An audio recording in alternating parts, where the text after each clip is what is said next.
Boa noite a todos. Existe um estudo que se chama de maniqueísmo. Não sei se vocês já ouviram falar sobre maniqueísmo, mas fica fácil de entender quando a gente pensa o seguinte: toda a nossa infância foi pautada. Nossa infância quer dizer, vamos dividir o grupo aqui, né? Porque tem gente que tem nada a ver com a minha infância aqui, né? Quando eu falo de Changeman, que a pessoa não entende, não é da minha infância. Então tem muita gente aqui que não viu Changeman, não viu nada disso. Mas, de qualquer forma, tem muitos desenhos da minha infância que até hoje passam e as pessoas assistem. Foi uma infância que a gente via o mundo dividido entre o bem e o mal. Vamos ver os personagens. Tom e Jerry, vocês já assistiram? He-Man e Esqueleto. Thundercats e Munra. Gargamel e os Smurfs. Pipio e Frajola. Percebe que no mundo infantil as coisas têm que ser bem preto e branco? Tem que estar muito claro o que é o bom e o que é o ruim. E quando a gente vai ficando adulto, a gente vai sentindo que não é tão simples assim. Que não existe uma coisa tão branquinha e tão pretinha. Não existe uma coisa boa e má. Todos nós temos dentro de nós, dependendo da situação, um lado bem ruim. Quantas vezes a gente se decepcionou com uma atitude que a gente teve e que achava que jamais teria? Eu nunca imaginei que eu faria uma coisa tão ridícula como essa. Logo eu que entendo o Evangelho de Jesus. Ou então pessoas que a gente tem um carinho imenso e essas pessoas se equivocam, a gente faz todo decepcionado. Não imaginava que fulano tivesse uma atitude dessa. Porque na verdade, quando a gente vai ficando adulto, a gente descobre que a vida não é tão simplista como novela mexicana. Que aquela pessoa é ruim do começo ao fim da novela, tipo Maria do Bairro, né? E que aquela pessoa é boa do início ao fim da novela. Que na vida, uma coisa característica do ser humano é que ele vai moldando, se vai melhorando, vai evoluindo, ao mesmo tempo que qualquer ser humano tem dentro de si o lado bom e o lado ruim. Então, toda vez que a gente diz que alguém tem uma visão maniqueísta da vida, a gente está dizendo que ela tem uma visão infantil e que tem uma visão simplista de achar que existe uma coisa bem clarinha assim no mundo, do bem e do mal. E é interessante como toda vez que tem uma campanha política, as pessoas passam a ter uma visão extremamente reduzida e infantil de bem e do mal. O que mais foi lamentável nessa campanha foi como as redes sociais foram usadas e o que eu convivi de conflitos familiares e de amigos que brigavam por pessoas que nem sequer sabem que elas existem. A primeira coisa que chama a atenção é essa. Defendendo pessoas que não sabem que você existe. Defendendo a ideia que um lado era bom e um lado era o Satanás. Que um lado era a luz profunda e o outro era a treva inefável, impenetrável. E cada qual do seu lado achando que o outro era a treva e que eu estava do lado da luz. Quando, na verdade, no ambiente político, na Terra, eu digo na Terra porque não pense que nos Estados Unidos é muito diferente. Se você tiver alguma dúvida, faça o seguinte: assista uma minissérie chamada The House of Cards, que é a Casa dos Cartões, que trata dos bastidores de Washington, que você vai achar o pessoal aqui inocente. Tá? Tipo, vai dizer, sabe de nada, inocente. Porque a maldade ainda faz parte da luta pelo poder na Terra. Apesar de que a gente avançou muito, porque lembre-se, o poder no passado era tomado pela morte. E as ditaduras duravam, às vezes, séculos. E o poder, inclusive, nem era um poder que era emanado do povo por uma eleição. Era algo dado por ser filho de um rei. Podia ser um déspota, um louco, como Nero, que tocou fogo em Roma, porque era filho de um imperador, virou imperador e fez o que queria. Quantas histórias, ao longo da história humana, nós vimos de seres humanos completamente perversos, que fizeram mal de forma gigantesca. Então, hoje, o cenário das disputas políticas, ele é muito, muito melhor do que foi no passado. Mas vamos lembrar que esse passado somos nós. Não é o passado de uma história que a gente lê num livro. É o nosso passado em existências anteriores, nas quais nós vivíamos num alto nível de conflito pelo poder, ou porque a gente estava do lado de quem estava do poder, ou porque a gente queria tomar o poder de quem estava no poder. E óbvio que esse psiquismo de guerra, ou beligerante, ainda está dentro de nós. E mesmo numa sociedade já mais avançada, num nível de democracia que ainda imperfeito, é muito melhor do que uma Idade Média, ninguém vai negar. É muito melhor do que a própria ditadura que a gente saiu um dia desse no Brasil, para quem aqui viveu, e eu vivi isso. É muito melhor, a gente pode questionar, a gente pode postar o que a gente pensa. Agora, existe uma coisa que se chama equilíbrio. Em todas as discussões, se você não consegue suportar a visão do outro que é diferente da sua, você está numa visão infantil de achar que entre esses dois grupos que estavam disputando poder no país, havia o bem e o mal. São duas formas de construção de um modelo político. Na verdade, no Brasil, se a gente for analisar de forma política, antropológica, sociológica, nós atingimos aquele nível de democracia, ainda falta muito, mas pelo menos do ponto de vista de polarização, que acontece em vários países de democracia consolidada. Por exemplo, nos Estados Unidos, há os democratas e os republicanos, com modelos diferentes de visão de administração. Na Inglaterra, existem os conservadores e os trabalhistas. Na Alemanha, há dois partidos bem claramente rivais de orientações diferentes, como na França, enfim. As democracias mais maduras, elas terminam se polarizando, e o país geralmente dividido no meio. Nos Estados Unidos, a última eleição foi por pouco também, porque metade da população pensa de um jeito, metade pensa do outro. E o que acontece é que em qualquer um desses países, há alternância. Ela pode ficar um pouco mais ou um pouco menos, mas depois um modelo se esgota, vem outro, depois daqueles modelos se esgota, vem outro, pelo simples motivo que todos que entram no cenário político, num planeta que não é nosso lar, gente, que não é veneranda ou venerando que administra, que não é pela meritocracia, e que a disputa é feita dos dois lados, se utilizando os métodos mais escusos, dos dois lados. E que os dois lados em disputa têm históricos comprovados de corrupção, porque esta é a realidade do planeta Terra, de uma democracia que é recente, porque a democracia americana tem mais de 200 anos sem um golpe militar. A nossa, a gente saiu de Collor para cá, faz pouco tempo. Quem é da minha idade, por exemplo, ainda pegou a educação infantil com ditadura.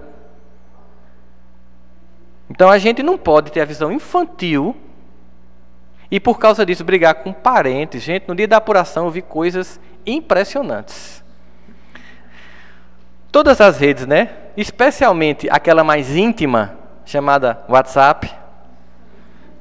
Eu vi gravações de parentes uns para os outros, nos grupos familiares. Eu vi gente brigando, rompendo, e depois da apuração voltando, pedindo perdão, ligando, chorando, se arrependendo. Porque foi tomado. O que aconteceu? As pessoas foram tomadas de uma emoção, de partidarismo. Elas, obviamente, porque a gente sempre viveu no conflito, a gente meio que reviveu o psiquismo do passado, de conflito, de hostilidade. E mesmo pessoas amadas se estranharam. Eu sei que isso não aconteceu na família de vocês, mas na minha, eu tive que passar o resto da noite do domingo apagando incêndio. Eu não pude nem me deprimir, porque quem eu estava torcendo para ganhar... Eita, já me denunciei, né? Enfim. Mas eu estou tentando aqui ser bem, né, óbvio de entender que não existe um lado bom e um lado mau. Existem dois modelos de se fazer política. Apenas isso. E era um apagado de incêndio de gente com raiva, gente mandando piadas, né? Ou então aquelas coisas aquelas... Outra coisa que aconteceu, também muito lamentável, eu estava comentando com o Santana, eu procurei não postar absolutamente nada nas minhas redes sociais. Nada. Porque eu queria que muitos confrades espíritas que se expuseram no Facebook defendessem com a mesma veemência Jesus.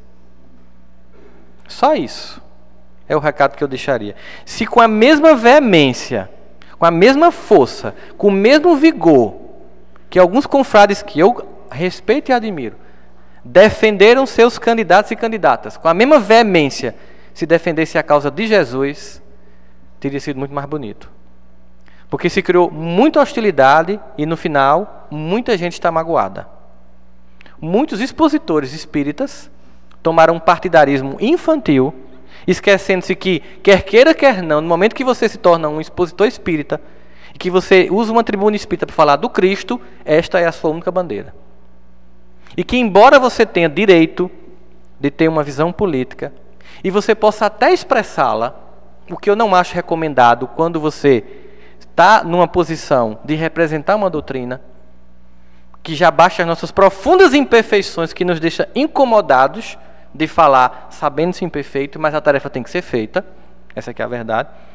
Eu, particularmente, não recomendo que alguém que está à frente fique usando o seu espaço de certa forma, de penetrar consciências para interferir na escolha do outro. Eu acho que, de fato, nós temos que dar a César o que é de César e a Deus o que é de Deus. Mas mesmo assim, se você achar que você deve postar a sua opinião, ela tem que ser feita com equilíbrio. Eu digo, você colocar, eu vou votar em fulano ou fulano por isso, sem que isso signifique um ataque profundo, veemente e odioso sobre o candidato ou a candidata que diverge da sua forma de ver o mundo. Porque isso demonstra uma visão infantil.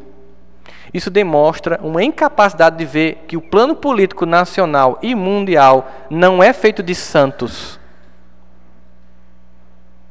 É feito de homens e mulheres que, mesmo bem intencionados, ao chegarem num sistema como o nosso, profundamente distorcido e corrupto, mesmo que tentem fazer o melhor, vão ter muita dificuldade. Dado o contexto em que o sistema político brasileiro está. Então, se existe uma grande lição a ser tirada desse evento, dessa campanha, particularmente, porque o antagonismo dela foi gerado justamente pela divisão. Eu fui fazer, logo na semana seguinte, palestra em várias cidades do Sul e Sudeste. E quando liam assim, ele veio da Paraíba, né? Eu vi aquelas caras de ódio. Quando era espírito, o povo disfarçava. Mas quando era palestra profissional, o povo olhava assim para mim, né? E eu começava falando sobre isso, sobre essa visão infantil de achar que é uma luta do bem contra o mal, de achar que o Brasil está dividido entre regiões. Não está dividido entre regiões. Olha o mapa eleitoral que você não vai ver divisões regionais.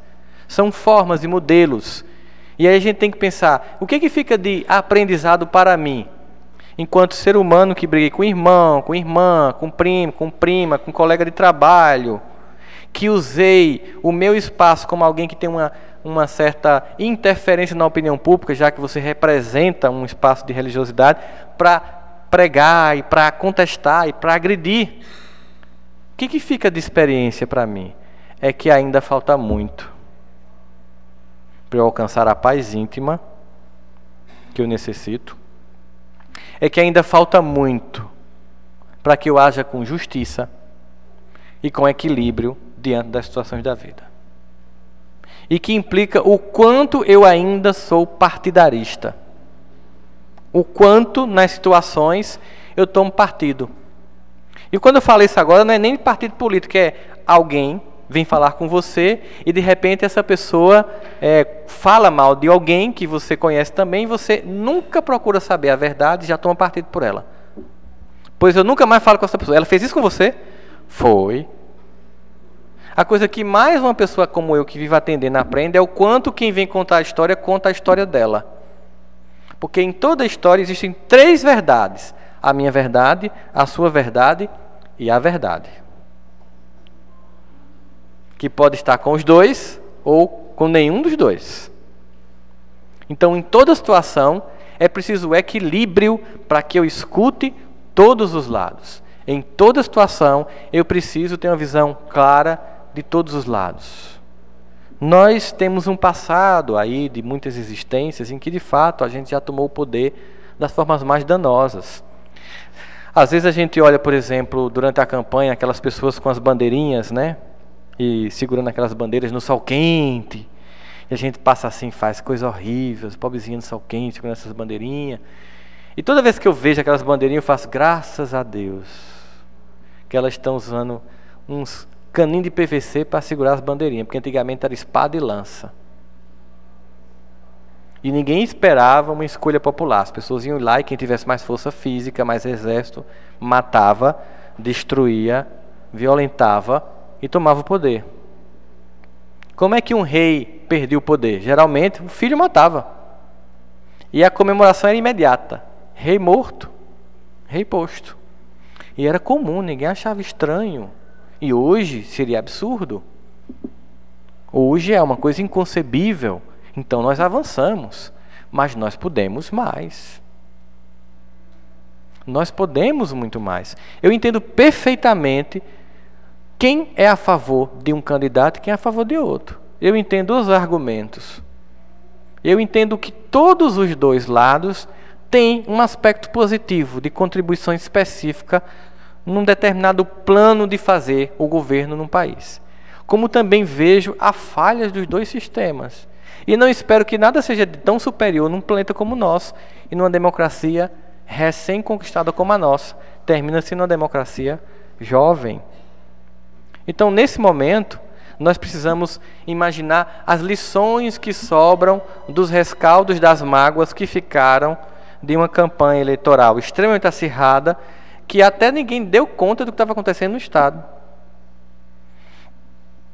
De certa forma, as pessoas em vários estados estavam meio que indiferentes às situações locais. O que ganhou tom de guerra apocalíptica foi a campanha eleitoral nacional. O nível de mentira de ambos os lados sobre os candidatos, os vídeos de uma perversidade a toda prova, vídeo de candidato batendo no outro, né, aquelas coisas, de qualquer forma, o respeito que se tem que ter, porque são representantes do povo, um senador e uma presidente. Você pode até discordar do ser humano, mas tem que entender que tem que respeitar a instituição e o cargo que a pessoa ocupa. E a relevância que tem. Aí o povo manga, chama palavrão no estádio de futebol, né? Desrespeita internacionalmente uma pessoa que representa o próprio povo. Seria como se a gente estivesse em casa recebendo visita e dizendo tudo aquilo que foi dita a presidente no estádio de futebol do nosso pai e da nossa mãe. É o mesmo comportamento, tão infantil quanto. Esquecendo que no momento em que eu xingo o chefe de Estado do meu país, eu estou revelando um caráter pessoal em relação a como eu me comporto como povo. E outras tantas questões mais sérias para a gente, que mereciam discussão para uma cobrança mais severa sobre, por exemplo, segurança pública. Nós estamos numa calamidade. Melhora em todo o sistema de saúde e educação do Brasil, que avançou, mas pode ir muito mais. A discussão foi meramente jogada de lado para saber quem era o santo e quem era o demônio. Como se fosse assim. E o que é que acontece quando eu passo isso? Eu projeto. Eu projeto o meu lado mal resolvido ainda. Eu projeto meu lado de conflito. Eu projeto que às vezes, por exemplo, a minha vida pessoal sem muita vitória por questões de escolhas pessoais é compensada pela vitória daquele que eu torço. Às vezes é até o time de futebol. Por que tanta gente se exacerba no final de semana num jogo? Às vezes, para compensar uma vida de insucessos, você fica torcendo pelo sucesso daquilo que não depende de você. Que às vezes o jogo já foi decidido porque, num acordo entre os times, naquele dia, por exemplo, é interessante que o outro perca. E você está lá crente que o jogo vai ser como você quer, e o jogo já está decidido. E você lá, canta o hino, bota a camisa e vê 7-1 para a Alemanha. E fica com a autoestima lá embaixo, arrasado, deprimido, chorando. E quando sai o índice educacional do Brasil, que nos coloca numa condição assim, humilhante internacionalmente, não tem comoção nacional. Não existe choro, não existe lamentos, não existe xingamentos. O índice do Brasil no teste PISA, por exemplo. É uma PISA a cada ano que a gente leva. Mas isso não incomoda. Comentários ridículos que vêm depois, né? Porque aí veio as agressões que estão vindo agora. Sobre o Nordeste, sobre o Norte do país. O comentário de Diogo Mainardi, chamando os nordestinos de bovinos. Eu fui assistir só para ver, né? Eu gosto de ver essas coisas assim, bem estranhas, bem estrambólicas. É um povo muito bovino. Eu fiz em casa, mó, que tá vendo, né? Para corresponder à expectativa dele sobre o Nordeste. O que é ignorância? O que é um preconceito? Toda pessoa que tem preconceito é uma pessoa ignorante, no sentido de que ignora, não é no sentido de rudeza. Quando o campinense, você é um espírito evoluído com a camisa do campinense aqui, por isso que eu estou me inspirando nessa palestra, né? Só para provocar os 13 anos, obviamente, não parece sobre tolerância a diferença. O campinense ganhou a Copa Nordeste, se eu não me engano. Eu sou um torcedor que nunca fui no campo, mas eu torço, né? E aí veio o pessoal do Esporte Espetacular, da Globo, para transmitir o evento aqui em Campina Grande. E foram me entrevistar sobre psicologia do esporte. Olha as pérolas que eu escutei de um repórter de TV. Eu, muito educadamente, perguntei, era ele, a editora, o cameraman, o cara da luz, tal, chegaram, tal, num carro da Globo Nordeste, aí eles eram do Rio. Se aí, sejam bem-vindos, estão gostando da nossa cidade, o que é que estão achando? Aí o repórter fez, rapaz, achei estranho. O que é? O povo é bonito aqui, né, velho? Aí eu respirei, disse, não vou falar nada. Não vou falar nada. Pois é, você quer falar sobre o quê? Não, eu queria falar sobre essa questão da psicologia do esporte e tal, não sei o quê. E aí, vocês estão desde quando? Não, eu estou desde... A gente chegou antes, a gente chega antes para cobrir o clima da cidade. Não tem nada para fazer, não. Doido para ver um filme. Eu disse, qual filme? Aqui tem cinema? Eu disse, tem. Eu entrei no site do shopping, que muda tanto de nome que é Partage ainda, né? Entrei no site, mostrei. E aí era um preconceito atrás do outro. Aí eu parei e disse, ó, amigo, senta aí, senta aí. Eu entendo que uma pessoa que assiste TV lá em São Paulo, no Rio, que só vê imagens do Nordeste na seca, numa região chamada Sertão, que fica no fim dos estados, em municípios de 3.000 habitantes, e que pensem que o Nordeste inteiro é aquilo, eu entendo. Porque, afinal, é a única imagem que eles acessam. Assim como os americanos pensam que vão pousar em Guarulhos e ao redor vai ter a floresta amazônica com macacos e, ao mesmo tempo, crocodilos do Pantanal passando na pista do aeroporto. Eu entendo, porque as únicas imagens que eles têm da gente é essa, de um povo de floresta. Agora, um jornalista, formador de opinião, que vem para uma cidade, não se dá o trabalho de ir no Google e digitar assim, Campina Grande, que tem lá? Eu, como viajo, eu sempre que vou para uma cidade, eu entro, vejo um resumo da história da cidade, quantos habitantes tem, vejo fotografias, vejo referências históricas, porque você tem que respeitar as pessoas que vão lhe receber. Todo mundo adora ser respeitado. Quem não gosta de dizer, sua cidade é linda, que legal, que maravilha, às vezes nem é, mas acaba disso, né? Porque para aquela pessoa é bonita, é o que ela tem de beleza, é aquela referência. Certamente que para muita gente que mora, sei lá, em Gramado, Campina deve ser feia, mas eu acho Campina em relação a Caruaru linda. E certamente Caruaru se acha em relação à Feira de Santana também belíssima. Então é a questão de você respeitar as diferenças. Mas você, um jornalista, não se dá o trabalho de entrar no Google para analisar para onde você está vindo. Nem dar uma caminhadinha no Street View, você até poder andar pelas cidades, pode hoje em dia. Caminhar até pelas ruas que você vai. Você pode ver até um hotel onde você vai ficar. E você não fazer isso, o cara tinha 30 anos. Não... Ou você não tem computador. Eu tirei onda com o cara. Não, realmente é o corre-corre. Eu digo, mas isso aí pega mal para vocês. Vocês são profissionais. Dando umas opiniões extremamente preconceituosas como essa. Ele ainda no final perguntou uma coisa. Depois de tudo que eu falei. Ele fez, tu é o único psicólogo da cidade, né? Eu disse, se uma cidade de 400.000 habitantes tivesse um psicólogo, eu podia cobrar 2.000 por sessão, que ainda era pouco. Meu amigo, aqui tem 3 cursos de psicologia. Um na federal, um na estadual, uma particular. Então eu achei que só tem um psicólogo. Dá uma lidinha no Google. Eu vou mandar um link para você da cidade. Veja, como é fácil ter preconceito. Como é fácil, através de notícias. Porque que acontece? Quem votou em Aécio, lia os veículos de comunicação que davam suporte à campanha de Aécio, só via o positivo.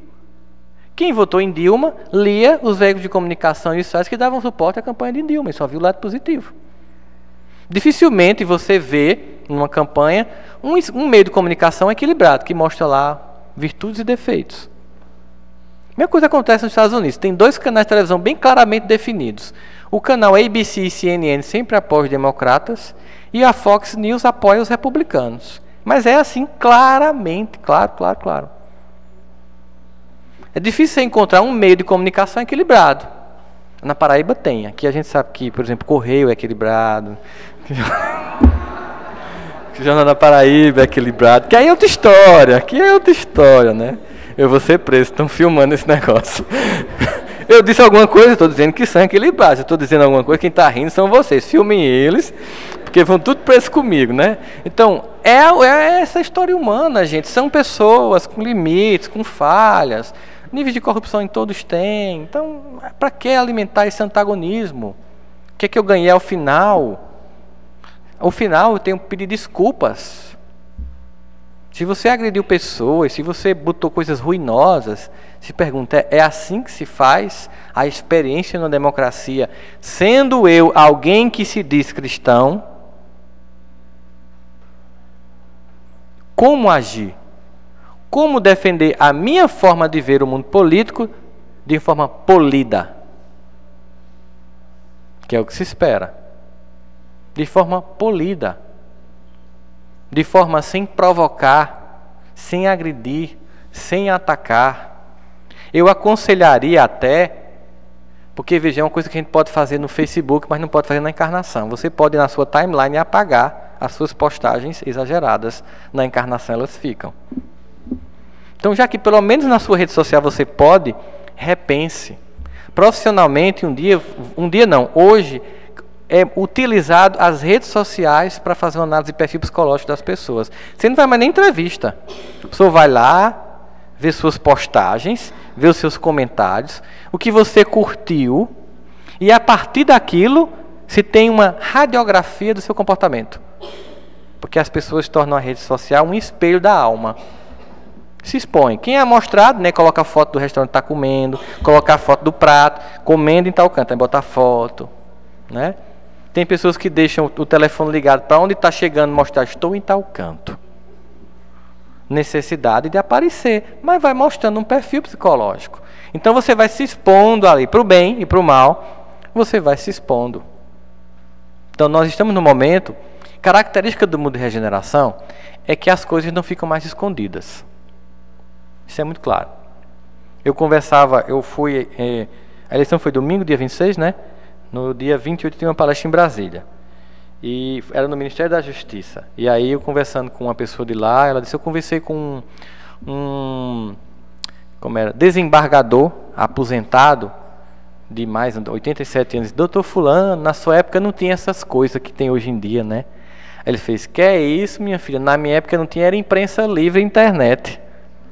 Ou seja, sempre existiu, mas não era revelado. Então, o que nós temos hoje é que se revela. E o que é a internet e as redes sociais? É uma forma do Espírito se revelar. Aquilo que antes era íntimo, agora é colocado lá.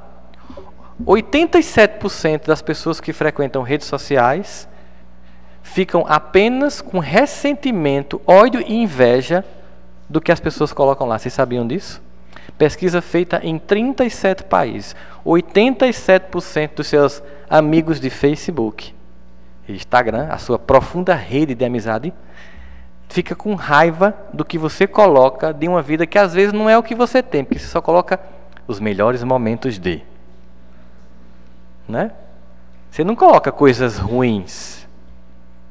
Você não coloca, levei uma queda hoje. Você coloca assim, estou no restaurante e tal, né?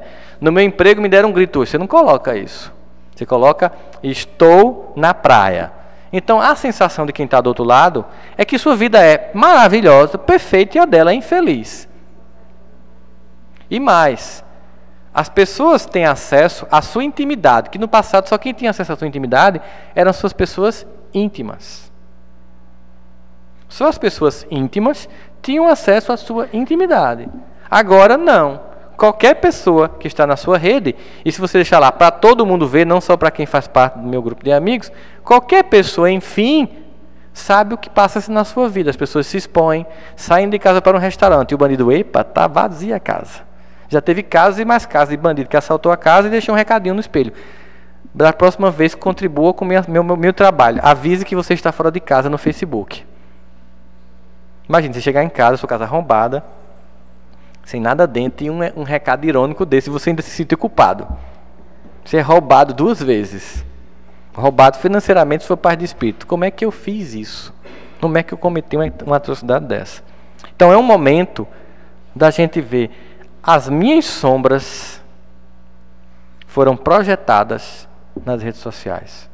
O meu lado mais infantil, de achar que existe o bem e o mal bem clarinho, de que existem santos e demônios na campanha política brasileira, foi projetado nas redes sociais. Pessoas cultas, inteligentes, acadêmicas cometeram esse equívoco.